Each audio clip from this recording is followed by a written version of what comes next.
राजकीय पक्षांच्या शीर्षस्थ नेत्यांचा मोठा चाहता वर्ग असतो आणि आपल्या पक्षातल्या मोठ्या नेत्याला जर कोणी काही बोललं किंवा त्या नेत्यावर टीका केली की राजकीय वातावरण तापायला फारसा काही वेळ लागत नाही। सध्या असाच काहीसा प्रकार घडलाय कल्याण डोंबिवलीमध्ये।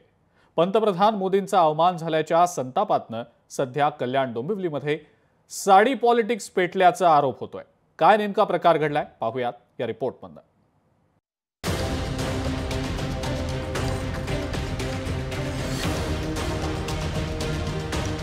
हे आहेत कल्याणमधले काँग्रेसचे नेते प्रकाश उर्फ मामा पगारे। यांना भाजपच्या कार्यकर्त्यांनी थेट भर रस्त्यावर साडी नेसवली। आता तुम्ही विचाराल की भाजपच्या कार्यकर्त्यांनी असं का केलं, तर या प्रकाश पगारे यांनी पंतप्रधान मोदींचा साडीतला फोटो व्हायरल केल्याचा निषेध करत भाजपनं पगारेंना भर रस्त्यात साडी नेसवली आणि आपला निषेध नोंदवला। पंतप्रधानांचा अपमान करणारी पोस्ट टाकणं निंदनीय आहे आणि भाजप हा प्रकार सहन करणार नाही, म्हणूनच आम्ही पगारेंना साडी नेसवत निषेध केला असं भाजपचं म्हणणं आहे। 2 दिवसापूर्वी काल परवा एकही मोदीजींचा साडी नेसलेला फोटो त्यांनी स्वतःच्या फेसबुकला आणि व्हॉट्सअपला व्हायरल केला होता। ते अतिशय निंदनीय काम केलेलं होतं। त्यांनी देशाच्या पंतप्रधानांबद्दल असं हे घाणेरडं काम त्यांनी केलं होतं आणि भारतीय जनता पार्टी पदाधिकारी आम्ही कधी खपून घेणार नाही।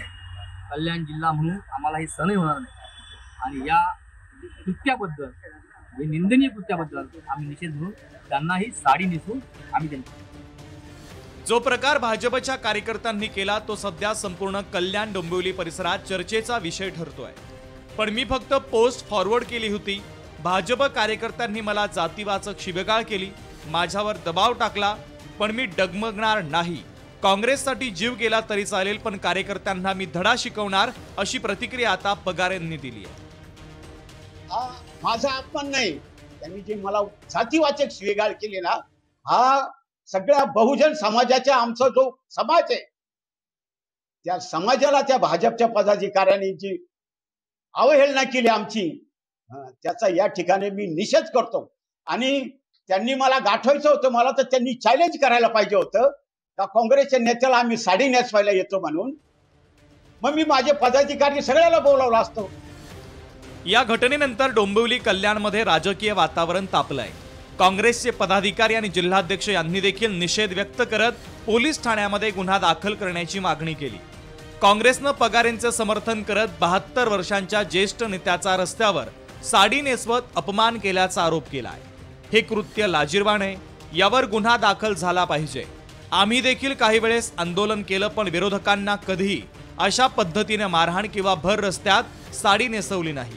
भाजपकडे हिम्मत असेल तर मूळ पोस्ट ज्यांनी केली त्यांना धडा शिकवावा, असं काँग्रेसच्या जिल्हाध्यक्षांचं म्हणणं आहे। त्यांनी जो हा प्रकार जो केलेला आहे तो साडी घालण्याचा खरं बघाल तर यांनी बांगड्या भरल्या पाहिजेत की 72 वर्षाच्या माणसाला तुम्ही साड्या घालता। तुमच्यात जर हिम्मत असेल, ती पोस्ट त्यांनी व्हायरल केलेली नव्हती, ती त्यांनी पोस्ट बनवलेली नव्हती। मामांना जी पोस्ट आली होती त्यांनी जी त्यांना पोस्ट फेसबुकवर आली त्यांनी ती फॉरवर्ड केली होती। मग ही जी पोस्ट त्यांनी तयार केली, तुमच्यात जर एवढी हिम्मत असेल तर ज्याने ही पोस्ट तयार केली त्याला जाऊन मारा, त्याला जाऊन साडी घाला ना। चूक कोण बरोबर कोण याबद्दल मतमतांतर असतीलच, पण सध्या कल्याणमधलं हे साडी राजकारण चर्चेचा विषय ठरतंय एवढं मात्र नक्की। अशोक कांबळे, लोकशाही मराठी, डोंबिवली।